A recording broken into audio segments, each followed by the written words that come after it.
నుంచి లేఖన భావం నుండి మాటలు చూడాల్సిందిగా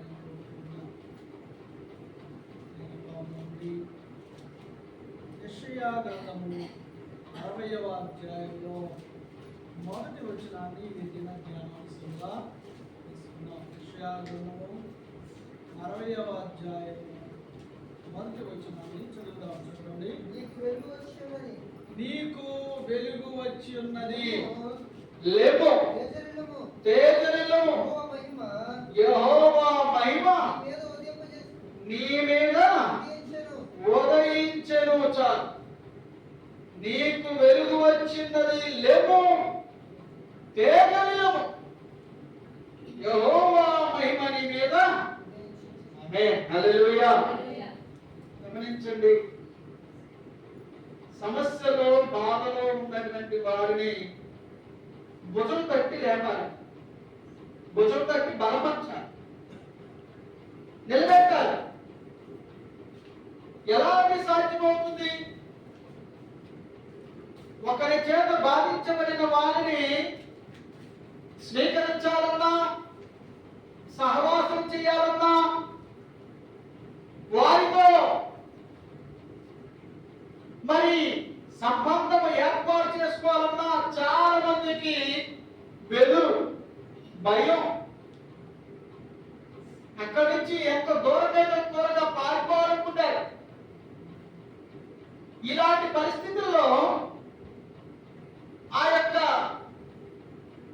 సహాయాన్ని అందించేవారు, నిరసించిన వారు, అవసరంలో ఉన్నవారు, నాకెవరన్నా చేయూతనిస్తే బాగుండు, నన్ను నిలబెడితే బాగుండు, నాకు ధైర్యాన్ని ఇస్తే బాగుండు అనేటటువంటి మనసులో ఉంటారు. ఆ సమయంలో వారికి కావాల్సింది నిబ్బరముతో కూడినటువంటి ఆ యొక్క ధైర్యాన్ని ఇచ్చేటటువంటి మాటలు, వారి పక్షంగా నిలబడేవారు, వారికి చేయూతనిచ్చేవారు.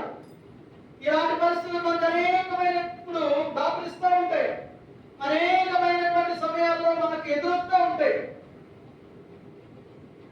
ఒక వ్యక్తి రోడ్డు పక్కన నడుచుకుంటూ పోతున్నాడు. నేను ఒకసారి మీకు జ్ఞాపకం చేస్తాను. వర్షం బాగా పడుతుంది, చిన్న వర్షం వల్ల పెద్దదైంది. పరుగు వెళ్తున్నాడు, రోడ్డు పక్కన ఉంటే వర్షం బాగా పడుతుంది. ఈ సమయంలో వెనక నుంచి కేవలం శబ్దం వచ్చింది. ఒక వ్యాన్ దూసుకెళ్ళిపోతుంది. పక్కన తప్పుకోపోయి పక్కన ఉన్నటువంటి బోర్లోకి జారిపోయి దిగిపోతున్నటువంటి అతనికి గడ్డి దుబ్బు దొరికింది. గడ్డి మీద ఏముంది? గడ్డి దుబ్బు. ఈ దుబ్బు పట్టుకున్నాడు. ఈ దుబ్బు పట్టుకుని అలా కడుగుతున్నాడు. వర్షం బాగుంటుంది, చిమ్మ చిమ్మ చేయండి. కొంచెం ఒక పావు కిలోమీటర్ దూరం వెళ్ళిపోతే ఏదో ఒక షెడ్లో రేటు షెడ్లో మరి ఎత్తులమై ఉంటాయి. కాసేపు అక్కడ వర్షం ఆగే వరకు ఉండొచ్చు. ఇక చుట్టుపక్కల ఏమి చేయాలంటే చెట్లు అలాంటివి లేవు. ఇలాంటి పరిస్థితుల్లో దాటిపోయినటువంటి తనకి ఒక దుబ్బు దొరుకుతుంది. ఆ దుబ్బు పట్టుకున్నాడు. పట్టుకుని పైకి వద్దామంటే ఆలు దారిపోతున్నాయి, గొడవ. ఈ చేతితో పట్టుకోవడానికి ఏమి దొరకట్లేదు.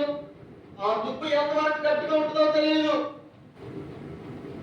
అలా గట్టిగా దుబ్బు పట్టుకుని అరుస్తూ ఉన్నాడు. అలా గట్టిగా అరుస్తూ ఉంటే మరొక గొప్ప వెళ్ళిపోతూ వాళ్ళు చూసారు, ఎవరో పడిపోతున్నాడు, జారిపోతున్నాడు. పక్కన ఆపి అతను జీవించి లేపారు, లాగారు బయట. వ్యాన్ లో కూర్చోబెట్టుకున్నారు. ఎక్కడికి వెళ్ళాలంటే సెంటర్లోకి వెళ్ళడానికి కూర్చోబెట్టుకున్నారు. స్టార్ట్ చేసి ఏంటి ఎక్కడి నుంచి అనగా ఒక 1 కిలోమీటర్ దూరమే కదా అని నడిచేస్తున్నాను. ఇదిగో వెనక నుంచి ఒక వ్యాన్ శబ్దానికి నేను జారిపోయాను, బోగులోకి వెళ్ళిపోయాను. కానీ అయ్యో బోగులో దిగిపోతే అలా బొగలో కూలిపోయేవాడివి, కాళ్ళు కూడా వచ్చేవి కాదు అని అంటే అన్నాడు కదా. వ్యక్తి సమయానికి నా చేతికి ఏం దొరికింది? గడ్డి దుప్పు. ఆ గడ్డి దుప్పే లేకపోతే నిజంగా నేను బోర్లో చెప్పేవాడు మీకు కూడా కాపాడేవాడు కాదు, నా అర్పులు కూడా వినపడేవి కాదు. అవి రోడ్లతో ఏంటంటే కొత్తగా తొమ్మినటువంటి బోర్లు ఎక్కడానికి కూడా బురద. ఆ దుప్పు పట్టుకు ఉండిపోయాను, ఇంచుమించు అరగంట సేపు ఉండిపోయాను.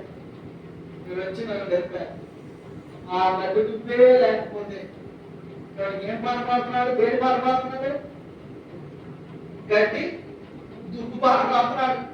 ఇదే లేకపోతే సమయానికి తనకు అడ్డుపడింది ఏమిటి? ఆ సమయానికి తనకు రక్షణగా ఉన్నది ఆ గడ్డి దుప్పే, ఆ పచ్చగడ్డి దుప్పు.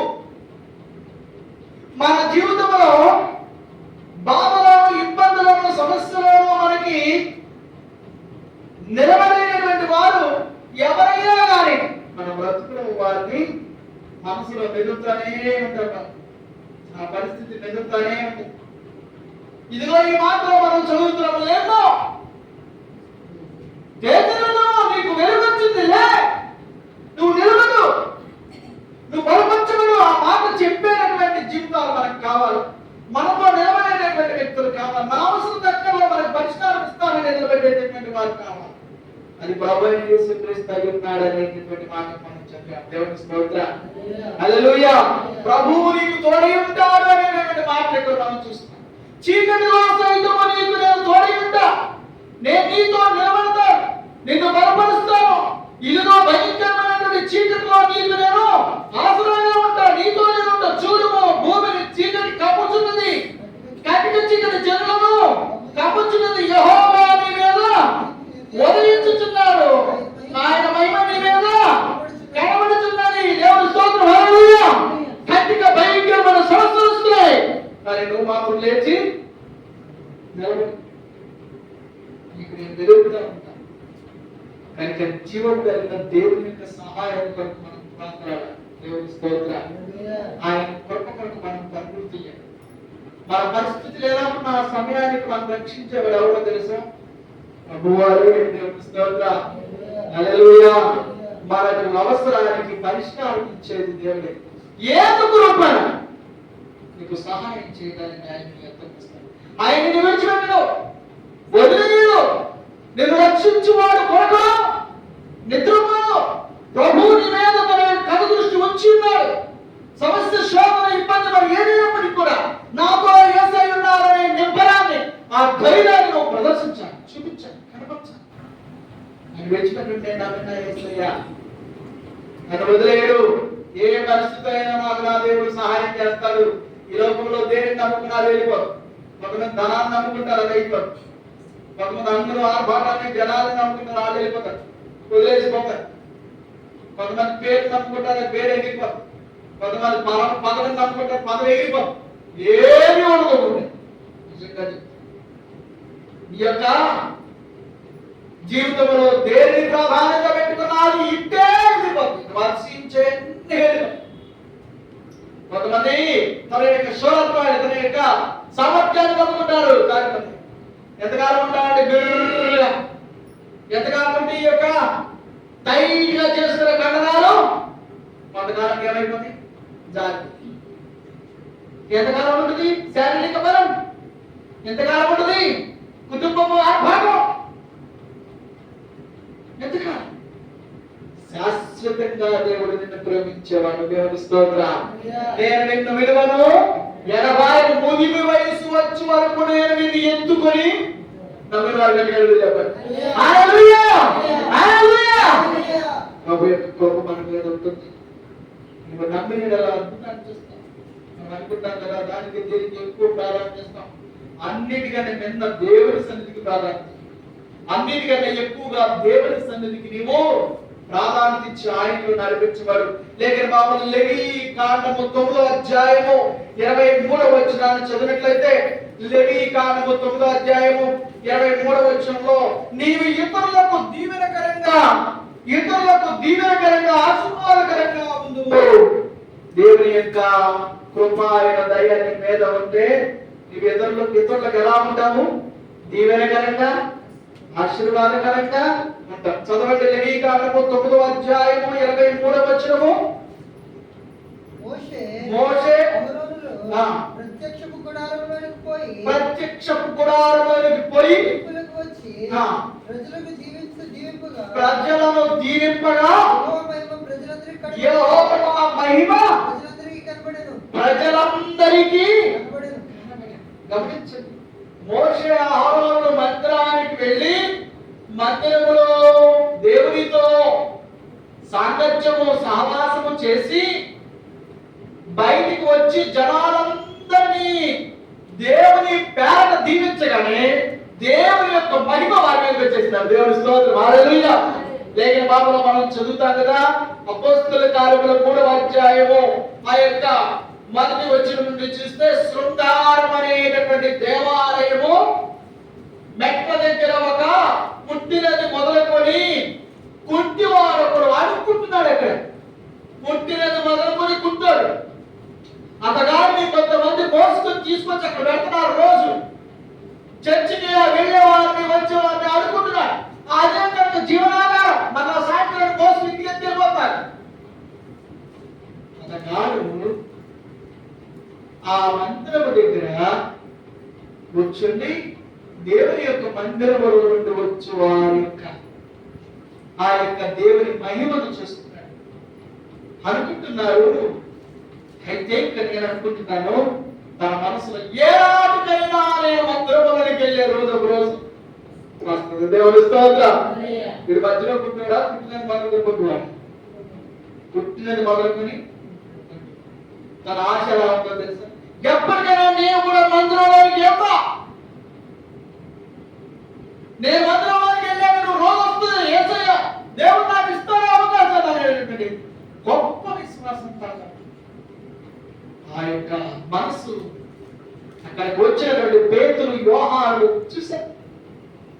వారిని కూడా భిక్షమనగానే పేతురు, యోహానులు వారిని తేరి చూసి, ఇతను దానిలో విశ్వాసం ఉంది అని చెప్పి, ఇదిగో వెండి బంగారం మా దగ్గర లేవు, మాకు కలిగిందో మేము నీకు ఇస్తున్నాం, నజరేయుడైన యేసు నామములో లేచి నిలిచి నడువు అనగానే వారు దిక్కున లేచి నిలిచి నడిచారు. దేవుని స్తోత్రం, హల్లెలూయా.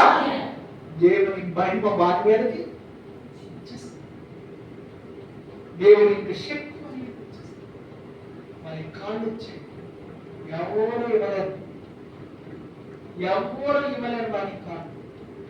దేవుని యొక్క మహిమ తనను తాకి మందిరం దగ్గర రావండి. దేవుని స్తోత్రం, మందిరం దగ్గర రావండి. వారు కాళ్ళు వచ్చేసి ఏవి గంతులు వేస్తున్నారు. రాట్ల మనం చదువుతాం. వారు దిద్దులు లేచి నిలిచి గంతులు వేయించు పరిగెత్తుకుంటూ వాళ్ళ ఇంటికి వెళ్ళిపోయిన అక్కడ వచ్చి వాళ్ళ బంధువులకి, వాళ్ళ యొక్క తల్లిదండ్రులకి, వాళ్ళ ఊళ్ళో వాళ్ళకి, వారి యొక్క ఇంటి వాళ్ళకి, అయిన వాళ్ళకి అందరికీ చూపించుకోరా. వాడు దిక్కున లేచి నిలిచి గంతులు వేయించు ప్రభువుని స్తుతిస్తూ దేవాలయంలోనికి. దేవునికి స్తోత్రం, హల్లెలూయా. దేవాలయంలోకి ముందు వెళ్ళిపోయాడు. వీళ్ళకంటే ముందు వెళ్ళిపోయాడు. దేవునికి స్తోత్రం. వీళ్ళకంటే ముందు వెళ్ళిపోయాడు. కొత్త కాదు కదా, కొత్త వచ్చిన కాదు కదా, పుట్టిన మొదలుకొని కాదు లేవు. ఒకటే ఏమి పరిచయము. ఇప్పుడు కాలంలో సంతోషించుకొని వారు ఒక్క పెట్టు కాదు, ఒక 4-5 పెట్లు ఎగురుకుంటే వెళ్ళిపోయాడు. వెళ్ళిపోయి దేవుడు స్తుతిస్తా ఉన్నారు. దేవాలయంలో అందరూ మిత్రమైన వీళ్ళు పెట్టి కట్టుకున్నారు. గమనించండి, నీకు వెలుగు పడుతుంది, నువ్వు ఆశీర్వాదకరంగా ఉంటావు. దేవుని మందిరంలోకి వస్తావు, దేవుని సన్నిధితో ఉంటావు. నీకు ప్రభు యొక్క దయాకృప ప్రాప్తిస్తుంది. దేవుని యొక్క భద్రత నీకు నీ కుటుంబానికి ఉంటుంది. నీకు నీ కుటుంబానికి దేవుని యొక్క సంరక్షణ ఖచ్చితంగా ఉంటుంది. మనం దేనిని నమ్ముకున్న సంరక్షణ అనేది ఏమాత్రము కాదు, ఏ మాత్రం కాదు. మనం మన వాహనాలను నమ్ముకున్నాం, మన గృహాన్ని నమ్ముకున్నాం, మన ధనాన్ని నమ్ముకున్నాం. దేనిని కూడా మనం ఆశ పెట్టుకున్న ఏది కూడా మనని సంతోషపరచగలం. దేవుని యొక్క సంతోషం శాశ్వతంగా ఉంది. దేవుని స్తోత్రం. లేఖన భాగం మాత్రం చదువుదాం. హగ్గయి గ్రంథము 2వ అధ్యాయము, హగ్గయి గ్రంథము 2వ అధ్యాయములో 9వ వచనంలో ఈ మాట రాయబడింది. నీవు ఇతరులకు సమాధానకరంగా జీవించలేవు. నీవు ఇతరులకు ఏమిస్తావు? ఇతరులకు నీ ద్వారా నెమ్మది కలుగుతుంది, సమాధానం కలుగుతుంది, ఆనందం కలుగుతుంది. నీ ద్వారా అనేక మంది నెమ్మదిని పొందుకుంటారు. నీవు దేవుని వెలుగుతో నింపబడ్డావు, దేవునితో నీవు నిలబడ్డావు, దేవునితో నువ్వు సాంగత్యము సహవాసం చేస్తున్నావు, ఆయన సన్నిధిలో నీవు ఉండడానికి ఇష్టపడ్డావు. లేవో తేజరిల్లుము, నీకు వెలుగు వచ్చింది. అనేకమైన సమస్యలు శోధనలు మనం చుట్టుముట్టేసి మనం ఏం చేస్తాయో తెలుసా? మనల్ని ఆ కట్టి పడేసినట్టుగా చేస్తాయి. మనల్ని కదలలేవు, వెసకలేవు, మనల్ని ఏ విధమైనటువంటి పనిలో కూడా నిమగ్నం కానివ్వు.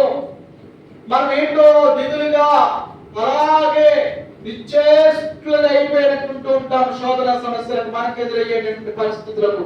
అలాంటి సమయంలో ప్రభు యొక్క వాక్యం నీకు తగ్గుతుందని లేపుతుంది, హల్లెలూయా, నిలబెడుతుంది, నిన్ను బలపరుస్తుంది. లేఖన భాగంలో మనం చదువుతాము. ఆ యొక్క మాటను చదవండి. హగ్గయి గ్రంథము 2వ అధ్యాయము 9వ వచనములో, నీవు ఎల్లప్పుడూ జఫన్య, జకర్యా, హగ్గయి ఈ యొక్క చిన్న ప్రవక్తల గ్రంథాలన్నింటినీ కూడా చదవండి. 2వ అధ్యాయం 9వ వచనం. ప్రభు సన్నిధిలో నీవు ఇతరులకు సమాధానం చెప్పేదానిగా వారు ఉంటాం. లేఖన భాగంలో యెహోషువ గ్రంథము 1వ అధ్యాయము 5వ వచనంలో కూడా 4, 5, 6 వచనాల్లో మనం చదువుతాము. ఇదిగో తన యొక్క యజమానుడైనటువంటి మోషే చనిపోయినప్పుడు యెహోషువ దిగులుగా కూర్చుండిపోయాడు. 6 లక్షల కాల్బాగుమంది నడిపించాల్సినటువంటి బాధ్యత, కానానే దేశానికి పాలు తేనెలు ప్రవహించు దేశానికి నేను మిమ్మల్ని నడిపిస్తానని తన యజమానుడు అయిన మోషే జనాల్ని బయలుదేరింపచేశాడు దేవుని యొక్క ప్రణాళికలో. ఇంకా కొంచెం దూరం రాగానే మోషే వెళ్ళిపోయాడు, మోషే చనిపోయాడు. ఇప్పుడు జనాలందరూ కూడా విస్తారమైనటువంటి జన సంద్రం, అందరూ యెహోషువ వైపు చూస్తున్నారు, యెహోషువ వైపు అలా చూస్తున్నారు. అయ్యో, ఇక్కడ దాకా తీసుకొచ్చి ఇక్కడ ఆపేశారు, ఆయన చెప్పారు, మా పరిస్థితి ఏంటంటే యెహోషువ దిగులుగా కూర్చుంటే ఆ సమయంలో దేవుని యొక్క వాక్కు యెహోషువ ఇస్తుంది. చదువుదామా, చూడండి. నీవు బ్రతుకు దినములన్నిటిలో ఏ మనుషుడు నీ ఎదుట నిలవలేని నేను మోషేకు యెహోషువతో దేవుడు మాట్లాడుతున్నాడు. నేను మోషేకు తోడై ఉండినట్లు నీకును తోడై ఉందును, నిన్ను విడువక నిన్ను ఎడబాయను, నిబ్బరం కలిగి ధైర్యంగా ఉండు. నీ పితరులతో దేవుని స్తోత్రం ప్రమాణం నేను వారికి ఇచ్చినదని నీ పితరులతో ప్రమాణం చేసి ఈ దేశంలో నిశ్చయముగా నీ పితరులు స్వాధీనము చేసిన దేవుని స్తోత్రం. హల్లెలూయా. లేవో, ధైర్యం తెచ్చుకో, బలం తెచ్చుకో, సామర్థ్యం తెచ్చుకో, నిరాశపడద్దు, నీరసపడద్దు, బలహీనపడద్దు. ఇదిగో నా జీవితం అయిపోయిందని అనుకోవద్దు, నా బ్రతుకు ఇంతే అనుకోవద్దు. ప్రభు సన్నిధిలో నువ్వు లేచి ప్రతి పరిస్థితిలో కూడా నిరాశ నిస్పృహలో ధైర్యంగా, ఇదిగో నా కుటుంబంలో, నా బిడ్డల విషయంలో, నా విషయంలో దేవుడు అద్భుతాలు చేసి తీరుతాను. దేవుడు స్తోత్రం. నా యొక్క బ్రతుకులో దేవుడు ఆశ్చర్యకార్యం చేసి తీరుతాడు. ఐ బిలీవ్ సో అనుకో. నేను నమ్ముచున్నాను. నమ్ముట నీ వల్ల అయితే నమ్మడానికి దేవుడి స్తోత్రం. హల్లెలూయా. ఖచ్చితంగా ప్రభువు నాకు సహాయం చేస్తే నా బిడ్డల్ని ఒక చక్కటి స్థితిలో ఉంచుతాడు, నా ఆశీర్వాదాలు తీరుస్తాడు, నా అవసరాలను తీరుస్తాడు, నా రుణాలను తీరుస్తాడు, నా యొక్క ప్రతి పరిస్థితిని చక్కబరుస్తాడు, నాకు కావాల్సిన సమస్తము ఆయన సమకూరుస్తాడు. నేను నమ్ముతున్నాను, నేను నిరాశపడతాను. నేను అదే బట్టి ఖచ్చితంగా ఆశించిన దాన్ని ప్రభు ఇవ్వగలిగిన సహాయం. మరి దిగులుగా ఉండిపోయాడు. యెహోషువ మోషే అంత గొప్పవాడు కాదు. యెహోషువ మోషే లాంటి తెలివి కలిగిన వాడు, జ్ఞానవంతుడు కాదు. నిజంగా విధముగా మోషే సకల విద్యా ప్రావీణుడు, ఐగుప్తు దేశంలో గొప్ప స్థితిలో ఉన్నవాడు, ఐగుప్తు రాజు అవడానికి యోగ్యత కలిగిన వాడు అయినప్పటికీ కూడా తను దేవుని సేవ కొరకు, దేవుని పని కొరకు తను అప్పగించేస్తుంది. మరి మోషే కంటే ఏమాత్రము కూడా గొప్పవాడు యెహోషువ. ఏ విధంగా కూడా మోషేతో యెహోషువ సరిపోదు, ఎందుకు సరిపోదు. యెహోషువ మోషేకి పనివాడు. అయితే మోషేను దేవుడు ఎలా ప్రేమించాడో పనివాడిని కూడా అలాగే దేవుని స్తోత్రం. హల్లెలూయా. అంటే యజమానుని ఎలా దేవుడు ప్రేమిస్తున్నారో యజమానుడి దగ్గర పాలేరును కూడా అలాగే గమనించండి, అలాగే ప్రేమిస్తున్నాడు.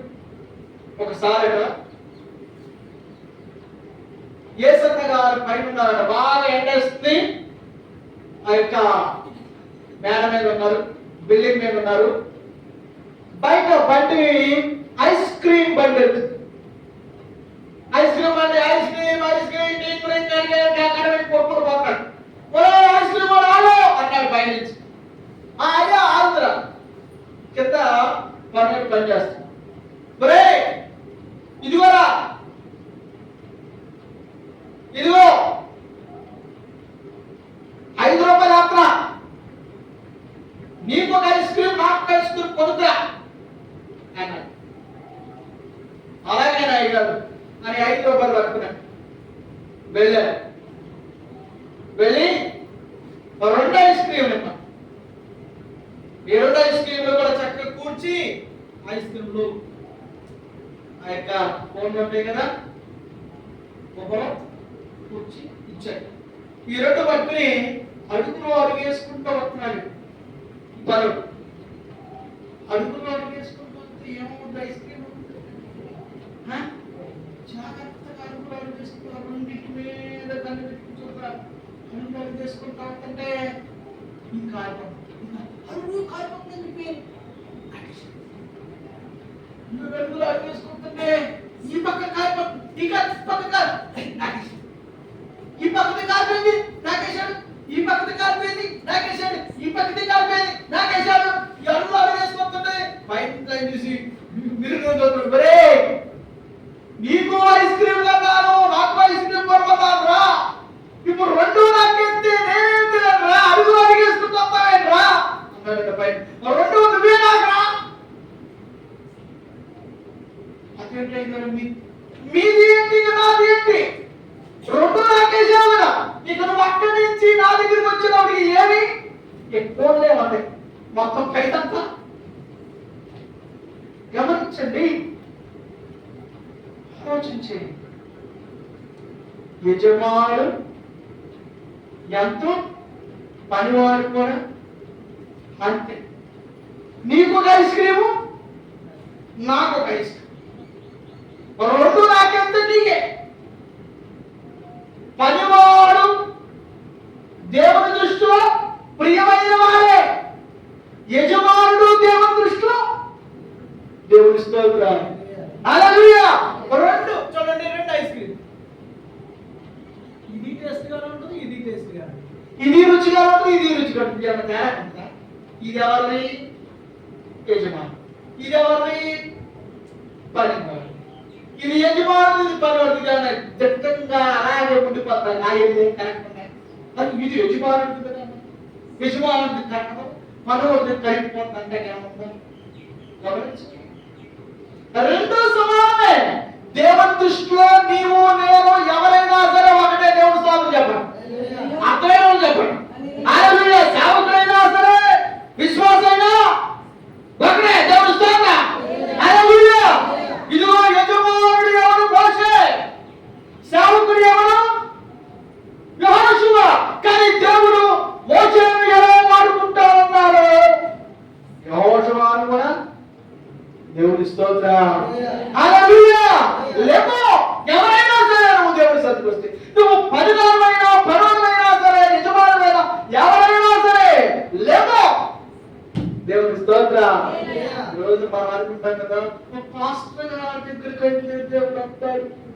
నేనేమో పాటుదాన్ని, నేను పిచ్చదాన్ని, బలహీనదాన్ని, నేనేదో పని చేసుకునే దాన్ని, ఏదో రూపాయి తెచ్చుకునే దాన్ని, తెలివితేటలు లేవు, మాట్లాడుకునే చేత కాదు, ఎట్టగొట్ట మాట్లాడుతున్నాను, ఎట్టగొట్ట ఏదో సంపాదించుకుని, ఎట్టగొట్ట పిల్లలు సాగుతున్నాను అనుకున్నారేమో.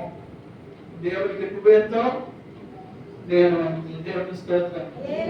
ఆయన ఒకటే మాట అన్నారు అందరికీ, లేవో లేవో నీకు వెలుగు.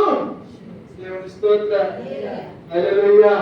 ఈ మాట బట్టి మేము ప్రార్థన చేయాలి. అయ్యా ఈరోజు మా మాస్టర్ గారు చెప్పారయ్యా, గట్టిగా చెప్పారయ్యా, నొక్కి చెప్పారు, గట్టిగా చెప్పారయ్యా. ఆయనైనా ఒకటే, నేనైనా ఒకటే అంట. దేవుని స్తోత్రం. హల్లెలూయా. ఆయన ప్రార్థించి నా పాత్ర కూడా ఆగించాల్సిందే. హల్లెలూయా. నా పాత్ర కూడా ఆగించాలి. దేవుని స్తోత్రం. ఇదిగో నా అవసరం తీర్చు, నా అక్కం తీర్చు, నా ఇబ్బంది తీర్చు, నా సమస్య తీర్చు. ఇదిగో నా యొక్క అవసరానికి పరిష్కారం ఇచ్చే నాకు కూడా చెప్పు. వెలుగు వచ్చింది, లేపో అని చెప్పు. నేను లేస్తాను. నా బాధలు ఇబ్బందులు నాకు ఆధారం లేదయ్యా, నన్ను విడిపించేవారు లేదయ్యా, నాకు సహాయం చేసేవారు లేదయ్యా. దేవుని స్తోత్రం.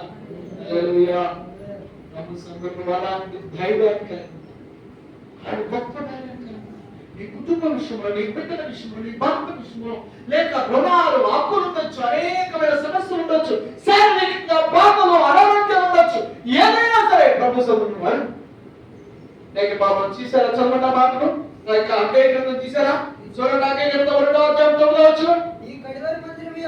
ఈ కడవరి మందిరం యొక్క మహిమ మునుపటి మందిరమును మించినటువంటి మహిమ ఉంటుంది అక్కడ. సైన్యములకు అధిపతి యెహోవా సెలవిస్తున్నాడు, ఈ స్థలమందు ఇదిగో ఆయన ఈ స్థలమందు సమాధానాన్ని నిలపడానికి ఆయన ఉపక్రమించాడు. దేవుని స్తోత్రం. హల్లెలూయా. ఏముంటుంది దేవుని మందిరములో? సమాధానం ఉంటుంది. ఇదిగో ఖరీదైన ఇళ్లలో ఖరీదైన వస్తువులు ఉంటాయి, ఖరీదైన వస్తువులు కూడా.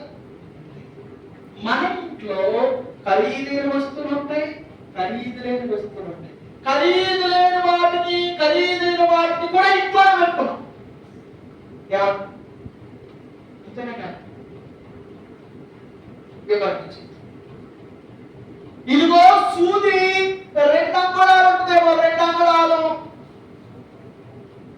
దప్పడం 4.5 అంగుళాలు ఉంటుంది. ఇది ఖరీదైనది, ఇది ఖరీదైనది, ఇది ఖరీదైనది కదా. నాకు దప్పడం ఉంది కదా, సూది ఎందుకని పరంటావా? ఇంతే కదా, ఇంత పెద్ద ఉంది కదా సూది పని. సూదే కాదు, దప్పడం చేయదు. దప్పడం పని దప్పడమే చేస్తుంది, సూది చేయలేదు. దేని పని అదే చేస్తుంది. ఏమంట ఆ దప్పడం ఉంది కదా, అన్నిటికీ ఇదే వాపాలంటే కుదురుద్దా? ఆ సూది ఉంది కదా, అన్నిటికీ ఇదే వాపాలంటే కుదురుద్దా? ఖరీదు లేదైనా, ఖరీదైనా అని ఎదుర్కొంటాం. ఇంట్లో నేను భద్రంగా పెట్టుకుంటాం. దేవుని స్తోత్రం. హల్లెలూయా.